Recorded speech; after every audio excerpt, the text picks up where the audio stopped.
ម្សិលមិញពីអ្នកកូនពៅត្រឡប់មកតៃវ៉ាន់វិញបងប្អូនអើយបងប្អូនណាយកអារម្មណ៍ការពេលជួបនិងពេលបែកខុសគ្នាណាបងប្អូនអើយនឹងខ្ញុំមិនអោយម៉ាក់ប៉ាខ្ញុំជូនខ្ញុំមកផងមករាល់តដងឲ្យតែពេលងាកក្បាលមកក្រោយទឹកភ្នែកនិយាយទៅអារម្មណ៍ពេលជួបពេលបែកហ្នឹងគឺខុសគ្នាខ្លាំងតែម្ដងហើយក៏ឲ្យតែបងប្អូនគាត់ជូនមកបងខ្ញុំហើយនិងបងថ្លៃខ្ញុំហ្នឹងណាហើយនឹងក្មួយជូនមកនឹងហើយនិយាយពីការមកពលានការប្តីខ្ញុំត្រឡប់មកវិញបងប្អូនហើយគាត់មកខកទៅជើងយន្តហោះត្រូវខុសតែមួយថ្ងៃត្រូវដូរជើងយន្តហោះខុសតែមួយថ្ងៃអស់$1000ទៀតអើយបងប្អូននិយាយទៅគឺថាពិបាកតែម្ដងគេបិទមុន1ម៉ោងហើយយើងថាមកដល់តាន់ដល់ពេលរួចឆ្លេឆ្លាដូចមន់រពងអញ្ចឹងហើយលើកទី1មកពលានថ្មីបងប្អូនមិនដឹងណាសួរខាងឆ្វេងគេដេញទៅខាងស្ដាំសួរខាងស្ដាំគេដេញទៅខាងឆ្វេងដល់រួចគេប្រាប់ថាគេបិទមុន1ម៉ោងខ្ញុំនេះស្រឡាំងកាំងលទ្ធផលចុងក្រោយហ្នឹងត្រូវដូរ3នាក់ត្រូវអស់$1000ដើម្បីដូរ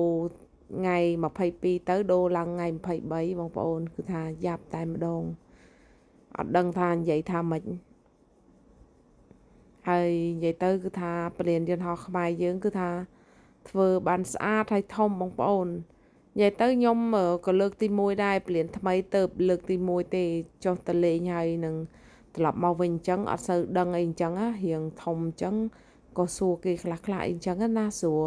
យើងថ្ងៃក្រោយចេញចូលអីអញ្ចឹងទៅបើឡែងតានៅមើលតាមនេះឡែងនេះនឹងយូរណាស់តតដើរបដើសួរគេបដើអញ្ចឹងច្រកចេញស្រកចូលអញ្ចឹងឆាប់ដឹងសួរអ្នកធ្វើការនៅក្នុងពលានអីអញ្ចឹងដោយសារខ្ញុំលើកទី1ដែរបងប្អូនហើយនិយាយទៅគឺស្អាតឃ្លីមតែម្ដងនៅក្នុងពលានណាចូលទៅក្នុងដើររៀងជ្រៅដែរបងប្អូនហើយមើលនៅក្នុងពលានមានលក់របស់របរអីក៏ស្អាតដែរនិយាយទៅឃើញជាពិសេសរបស់បុរាណតែម្ដងនិយាយពីខ្ញុំឃើញស្អាតមែនទែនបងប្អូនហើយក៏ប៉ុន្តែដោយសារអស់ថវិកាហើយទិញអត់ក្រាន់ចឹងក៏អត់ទិញទៅចាំលើកក្រោយនៅក្នុងខ្លួនមានតែ100ជាងចឹងរបស់ដែលចង់ទិញស្អាតច្រើនមែនតើនិយាយទៅខ្ញុំឃើញហើយចង់ទិញយកមកដាក់ក្នុងផ្ទះតុបតែងផ្ទះក៏ប៉ុន្តែនៅក្នុងខ្លួនថវិកានៅ100ជាងទិញអត់គ្រាន់របស់ចង់ទិញច្រើនដោយសារខ្ញុំអត់មានដូរជាដុល្លារទៀតអញ្ចឹងអញ្ចឹងក៏នឹកឃើញថាអត់ទិញទៅចាំជើងក្រោយហើយបងប្អូនមើលទស្សនវិជ្ជានៅក្នុងពលានណាតែមានអារម្មណ៍ថាមិនសូវមានអ្នកទេសចរទេបងប្អូនអើយ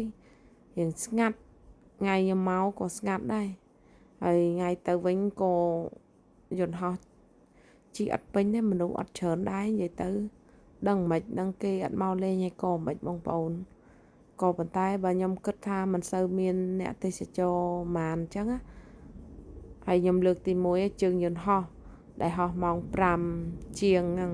បើរដងទៅត្រឹមម៉ោង10ត្រឹមម៉ោង10ជាងអីហ្នឹងគឺហោះហើយលើកទី1ដែលខ្ញុំធ្វើដំណើរត្រឡប់ពីខ្មែរមកកោះតៃវ៉ាន់វិញហ្នឹងគឺដល់យប់ម៉ោង9កន្លះបានចេញបានអីមកដល់ផ្ទះម៉ោង10យប់បងប្អូនហើយសម្បីតែគ្រួសារខ្ញុំក៏គាត់សរសើរថាពលានយើងធ្វើបានស្អាតមែនទែននិយាយទៅក៏គាត់សរសើរដែរហើយនេះគឺផ្លូវដែលទៅច្រកដែលនាងខ្ញុំត្រូវចុះទៅក្រោមមួយជាន់ទៀតបងប្អូនA20ជាងអញ្ចឹងណាហើយដើរមកនេះដែរខ្ញុំអត់ហ៊ានដើរមើលរបស់របរនៅក្នុងនោះទេដើរបខំតែម្ដងគ្រាន់តែខ្ញុំចូលមកហ្នឹងប្រហែលម៉ោង4អញ្ចឹង4:40ត្រូវឡើងយន្តហោះព្រោះអី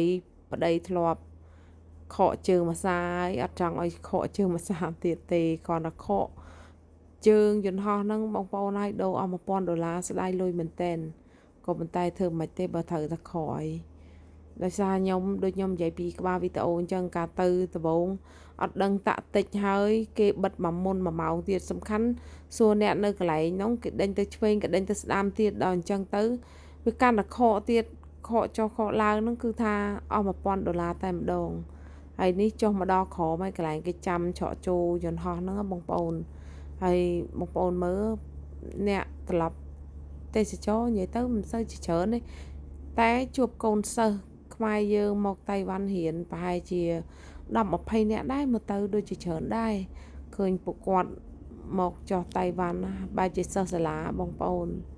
ហើយពីអ្នកកូនពៅខ្ញុំហ្នឹងគឺថាអង្គុយម៉ងនៅហ្នឹងទៅ